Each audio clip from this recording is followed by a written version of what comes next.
ñu ngi lay nuyu bu baax a baax Babacar Thioye Ba. asalaamaaleykum soxna Anna Rocha maa ngi lay fay di nuyu El Hadj Ndiob. moom la ñuy aussi auditeurs yi nga xam ne ñoo ngi ñuy déglu ak ñi nga xam ne ñu ngi ñuy seetaan ci télé bi. dëgg la dañuy déglu di seetaan Babacar Thioye Ba kon suñu gan ànd ak El Hadj Ndiogou Diène ci waxtaan gi Khalifa Sall nag lu ëpp ñaari at mu ngi nii mu ngi ci kaso bi nu mu def. waaw Khalifa Sall dëgg la ñaari at ngi nii ak ñaari weer ak ay bés yoo xam ne mi ngi ci kaso bi waaye dañuy sant yàlla Khalifa Sall bi ma gis altine bi wees mi ngi ànd ak wér ànd ak dal ànd ak sago te loolu yàlla lañ ci mën a sant moo tax ñuy dalal xelu ñëpp ne Khalifa Ababacar Sall moom vraiment yàlla may na ko sutural boo xam ne lim ko teg mi ngi koy supporter ndax ab jaam la te jaam day nangu ndogalu boroomam. tàmbali nañ ay waxtaan war a dëgmal benn dialogue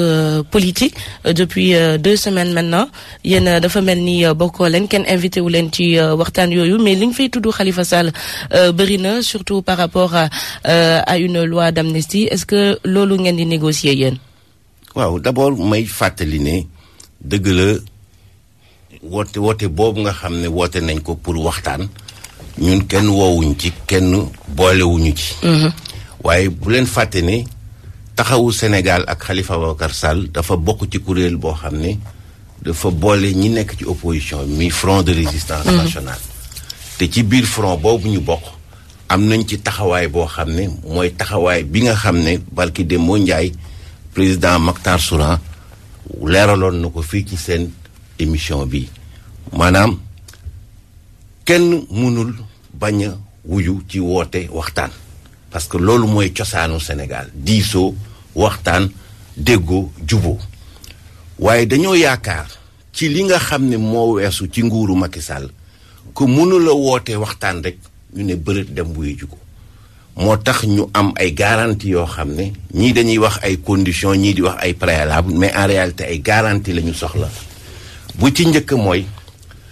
waxtaan boobu ñi koy organiser ñi koy jiite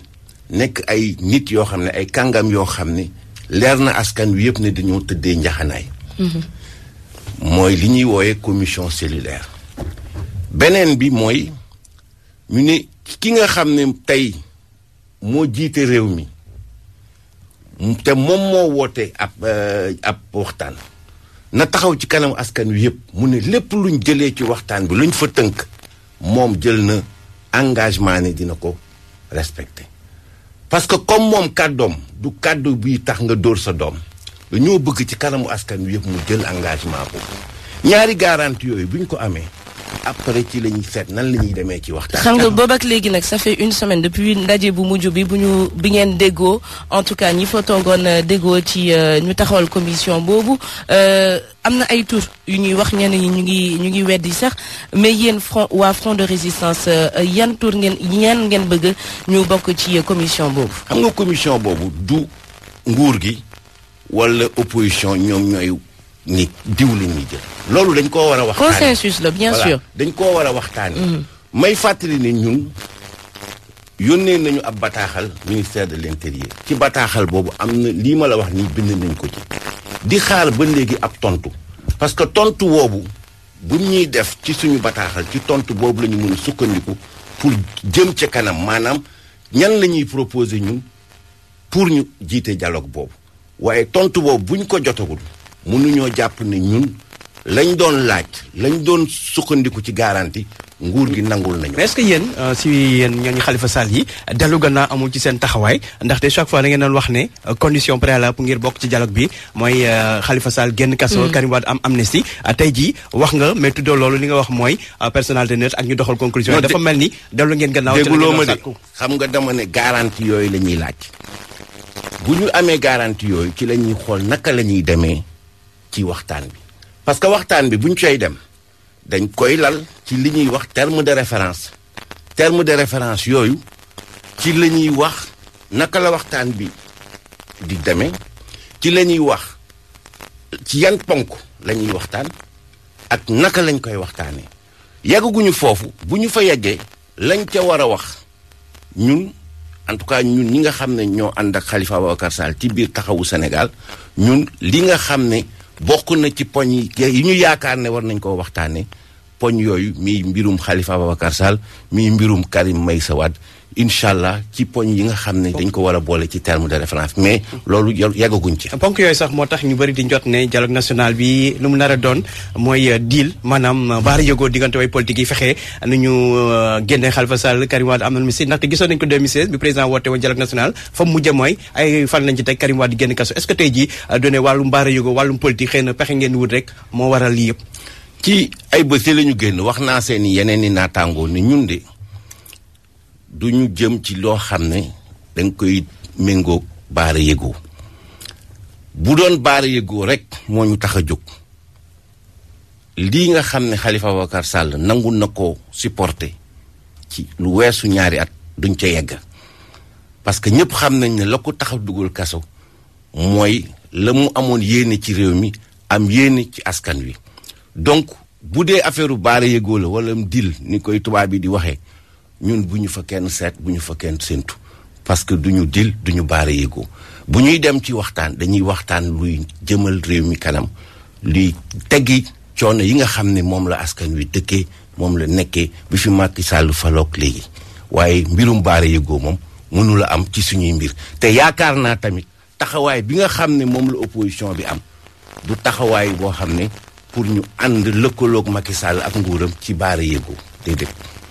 problème bi mooy yéen saa yu ñu kii da ngeen di poser condition sur condition bu ñu seedee lii ngeen andiwaat beneen condition est-ce que ci noonee dialogue bi mën na jëm kanam. ana wax naa leen sànq ne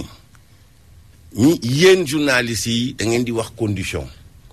mais ñun ci suñu gis-gis dafa nekk ay garanties. mais c'est juste des jeux de mots ça reste encore des conditions yi ngeen di poser rek. xam nga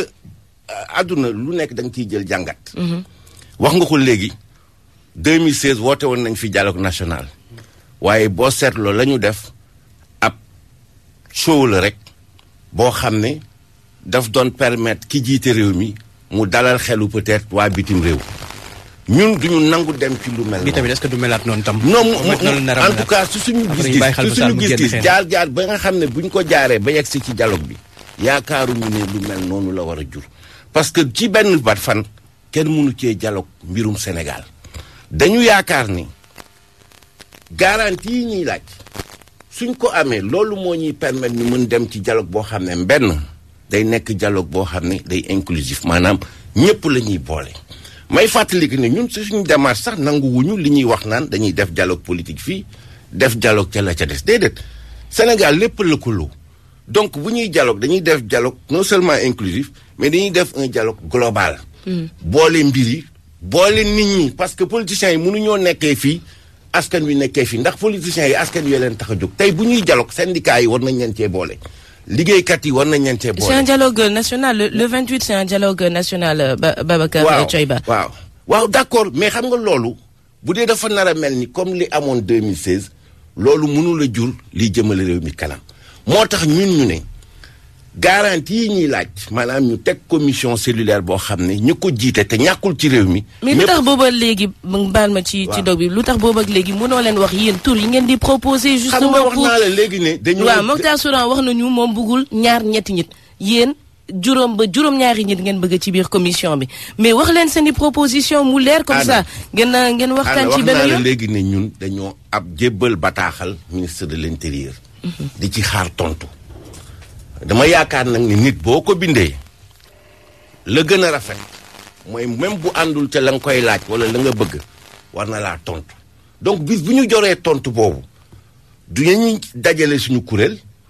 xool ñi nekk ci mim réew te tëddee njaxanaay wala ñu yaakaare ni ñun ñëpp dañoo tëddee njaxanaay ñu tànn ci ñoo xam ne ñun yaakaar nañ ne ñooñu bu ñu jiitee dialogue bi mën na jur lay jëriñ askan wi. donc loolu bu ci am loo ci. du question du dilatoire du dara dafa fekk rek ne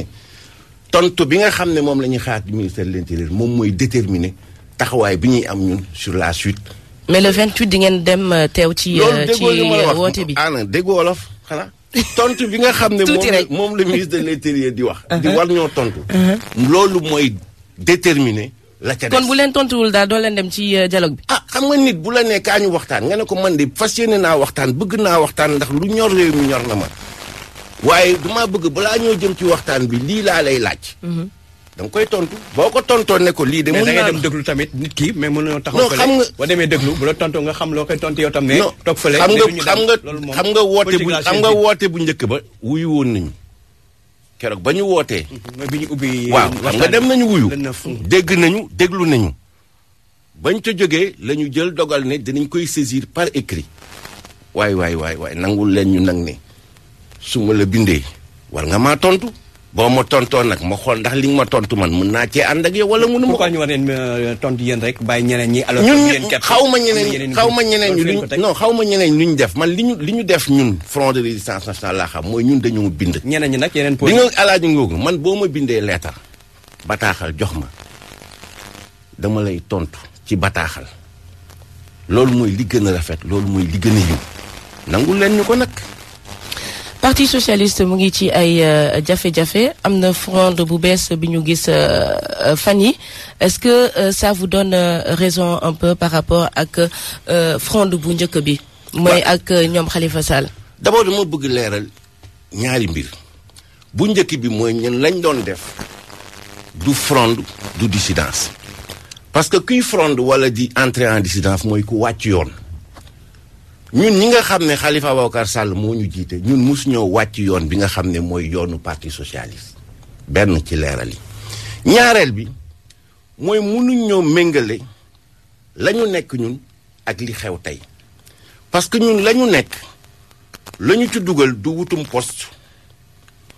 du xuloo ci diw tànn nañ ko te tànnuñ ma ñun dañoo jàpp ne yoon bi nga xam ne moom la parti socialiste jël depuis 2012. du yoon boo xam ne dafa méngoog cosaanu parti socialiste. dafa méngoog jëmu parti socialiste. dafa méngoog njëriñu parti socialiste ak réewu Sénégal. looloo tax ñu ne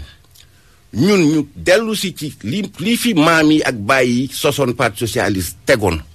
maanaam parti boo xam ne dafa xeex ak yeneen i parti pour Sénégal moom boppam ci askanu Sénégal wóolu ko ba mu jiite réew mi 40 ans. kon yéen dafa mel ni d'accord leen ci ñiy xeex tey jii parce que ñoom li ñuy xeex mooy pourquoi sëñ Mbaye Thiam ak Aminata Mbengue Ndiaye chaque fois ñoom ñooy nekk ministre parti social bàyyi ñeneen ñi kon dafa mel ni yéen àndu leen ci ñoom xeex bi ñuy xeex. alaaj Ndiogu loolu du sujet bi pour ñun sujet bi xam nga mooy lan parti socialiste naka lay def. ba nekk am taxawaay boo xam ne dafay nekk taxawaayu parti bu war a dem ci askan wi laaj ko baatam bu ko askan wi wóoloo mu jël li ko askan wi dénk jiite réew mi ñun taxawaay boobu mooy suñu taxawaay du taxawaayu nit wala taxawaayu poste. encore une fois boo leen seetloo Khalifa Ababacar Sall musul dugg ci débat de personne wala ci débat yu mel noonu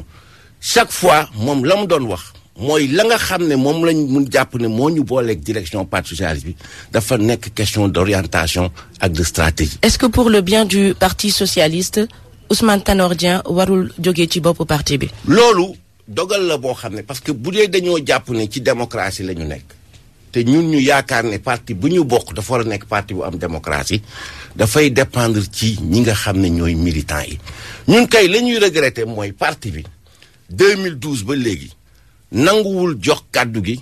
militants yooyu parce que bu ñu joxee kàddu gi militants yi ba militants yi ñoom ci seen xel ak seen yëg-yëg tànn yoon ak jiit boo xam ne ñoom ñoo ko tànnal seen bopp ñun ñëpp ci comme militant discipliné dañuy duggaat ci rang yi donc question boobu nga may laaj question la boo xam ne militants yi ñoo ko war a tranché du Babacar Thioye Ba du Khalifa Ababacar Sall du keneen. mais yow ci sa gis-gis. parce que ci sama gis-gis dama jàpp ne parti socialiste. su ma juumulee ci atum ren bi la am 71 ans dafa nekk parti boo xam ne donc ay génération yu bëri ñoo ci nekk tey ci ñi jiite parti socialiste ci ñi ëpp ca ña ca nekk ñi ci am at yu tolloog at wala yu ëpp atu parti socialiste néew nañu trop donc boo amee parti yu mel noonu day nekk parti boo xam ne génération yëpp a war a lëkkalool jiite parti bi yor parti bi doxal parti bi du question wu génération man dinaa leen jaaxal mais man du ma adeptu alternance générationnelle man dama nekk koo xam dama yaakaar ne Sénégal ku nekk am nga loo xam ne mën nga ko cee def yokk ko ci pour réew mi jëm kanam ma yaakaar ne nit lu mu doon mag mën naa am njëriñ ci biir réew donc man jàpp ma ne problème mu mag la wala yàgg li am solo mooy nit ki am sañ-sañ am énergie am ambition pour jëmale parti bi kanam loolu moo am solo. léegi pour dellu si ci mbirum Khalifa Sall gis nañ ne biñ koy soog a tëj ak yooyu xeex bi taroon na lool ngeen di wàcc mbedd yi di xeex mais fi mu toll nii dafa mel ni seen danga dafa wàññeeku da ngeen yoxi bu baax a baax. sentir na ne yéen a ngi xeexal Khalifa Sall lu tax. waaw non xam nga Alaaji Ndiogu effectivement ba ñuy doog a jàpp Khalifa Ababacar Sall amoon na ay beaucoup de mouvements ak ay actions yoo xam ne ñu ngi ci woon waaye da ngeen ñuy nangul aussi ne am na mën nañu différencier wala programmer suñu ay stratégie ak suñuy action suivant les contextes ak les opportunités jamono jooju peut-être loolu la ñu mënoon loolu la ñu waroon a def jamono jii ñu tokk wala yi ci weesu peut-être que am na yeneen action tey may fàttali ne am na une initiative boo xam ne ay ndaw yoo xam ne ak ay kàngam yu bokk société civile ñoom ñoo jël initiative boobu mu doon initiative boo xam ne dama koy rafetlu parce que jógewul ci ñun jógewul ci jegeñaale Khalifa Ababacar Sall ay citoyens sénégalais la yoo xam ne collectif pour la libération de l'otage Khalifa Sall waaw parce que ñooñ dañoo jàpp ne Khalifa Ababacar Sall tey dafa nekk otage politique ñu jóg ci seen coobare kenn yónniwu leen kenn santu leen mais ci seen gëm-gëm ak seen coobare ñu jóg di xeex donc seen xeex boobu ñun dañ koy dooleel dañ li ciy jàpp xool ndax dina jur loo xam ne ñun mënuñu ko woon bañuy sentiment bi mooy ñu bëri en tout cas ñi nekkoon ci yéen dañoo deltu ginnaaw ci xeex bi dem justement rejoindre le parti présidentiel. man xam nga ana li nga xam ne mën naa ci tontu mooy taxawaay bi nga xam ne mooy suñu taxawaay mooy suma taxawaay waaye li keneen di def da ngeen di xaar ba mu ñëw ci seeni jotaay ngeen laaj ko lu tax mu def ko mais man du ma tontul kenn ci. mais est-ce que du ne xëy na yéen ñooñu Khalifa Sall tax sonnootu leen ci da ngeen naan fa ñu mujjee mooy dina am grâce fi mu toll nii da ngeen di toog di wekk ko mbir yi ci grâce ñu bàyyi ko moo tax xëy na sonnootu leen ci. déedéet xam nga ñun bu doon dañoo yaakaar ci grâce dañuy Khalifa day demander grâce waaye ba jamono ji may wax ak yow Khalifa demandé wul grâce donc yaakaaruñ ci grâce parce que boo nangoo grâce mooy da nga nangu ne nañ ko àtte ak lañ ko daan. tegu na ci yoon te bu leen fàtte ni ñun loolu dañ koy contesté. waaye bu ko yoon daanee moom mooy ne am na. waaw mais yoon bi ko daan ñu koy tuumaal bañu ko woon daf ne du moom kese moo fi njëkkee. waxul loolu amuñu temps pour dugg ci débat bi mais yoon boobu ko daan moom ci boppam dafa wàcc yoon. may fàttali ni ñu conditions yi ñu lever immunité parlementaire di fàttali décision cour de justice de la CEDEAO bi nga xam ne cour d'appel dafa lànk ne du ko appliquer. te pourtant ci yeneen i procédure bu leen neexee ñu appliquer li nga xam ne mooy jóge ci cour de justice CEDEAO gis ngeen barki de moo Ndiaye bi CEDEAO rejeté recours Khalifa sur le rejet de sa candidature ministre ba yoroon yoon daf cee kontaan di naan lii mooy droit te pourtant ba droit boo waxee woon ci mois de juin 2018 nanguwu ko woon dafa am rek lenn loo xam ne balaa ñuy jeexal bëgg naa ko wax bëggoon naa trop ñu wax ci mooy lu jëm ci mbirum insécurité bi nekk ci biir réew mi ñàkk kaaraange gi dama ci bëggoon wax rek boo leen amee seetlu ci at yi ñu weesu bëri na trop li nguur gi def ci jumtuwaay ci ñi nga xam ne ñoo yor kaaraange réew mi ñu amoon yaakaar ne donc loolu dafay nekk loo xam ne buñ ko defee kaaraange nit ñi dina ak askan wi waaye boo leen amee seetlu loolu yëpp ñu def ci force de sécurité et de défense yi li ci ëpp sinon lépp dafay servir rek à ñu aar nguur ak noot koo xam ne kàddoom bokkul la kàddu bi nga xam ne mooy kàddu nguur gi donc dañu war a xoolaat suñu stratégie fexe ba nga xam ne loolu ñu def ci ñi yor karange bi ñu fexe ba mu dem ci askan wi jëriñ askan wi mën leen a protéger. jërëjëf Babacar Thioye Ba Babacar Thioye Ba Babacar Thioye Ba Babacar Thioye Ba Babacar Thioye Ba Babacar Thioye Ba